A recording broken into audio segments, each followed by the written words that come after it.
Of course, the thumb sucking can be transferred onto the cigarettes. So the cigarettes and the cigars and all that, that's just a continuation of the thumb sucking, which is a continuation of the missing nipple, right? But the added element with the cigarette and all that is that you fantasize it's the breast, and the fantasy triggers up some ancient time when you were one with the mother and did feel good being in the oneness place.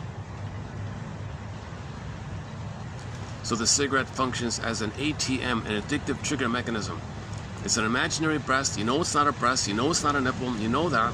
Unconsciously, it's different. Unconsciously, you're looking to get the fantasy. So use some little device to blip up the fantasy.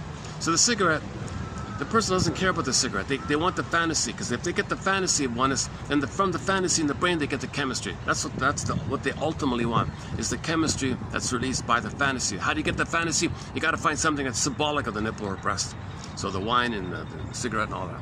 So Ullman and Paul, that's discussed at length in Ullman and Paul's excellent book called Narcissus in Wonderland. The original oral fixation, oh, we did that one. All right, next one here.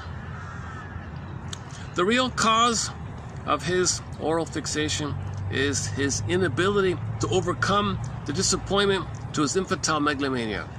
Now, this is something Berger might say. There's another guy here. So they're kind of snom. Babies think they're kings and gods. They own everything.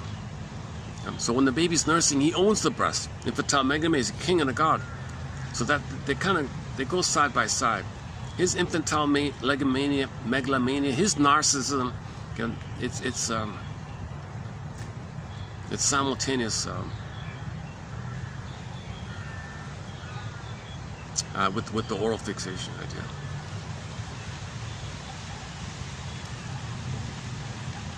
See, maybe Freud didn't want to go there. Maybe Freud didn't want to talk about that. That's why they booted out all these other guys. He booted out all those people that wanted to talk about earlier things, you know, like Rank and all the other ones. He had nobody left. He had like 5 people left. I don't know, something. And you don't know anything about those 5. They were just total lapdog lackeys. The best ones moved on, right? Burglar and I don't know. Jung made a huge contribution, although I'm not a fan of Jung, but he did make a huge contribution. He inspired a lot of people, Mr. We don't cover Jung's work, but he did focus on the pre-edible time, the oral time, the earliest time, right? He focused on that. That's why Freud booted him out. Otto Rank, same thing, booted him out. Frenzy, I was also talking about that, but Freud needed frenzy. He kept frenzy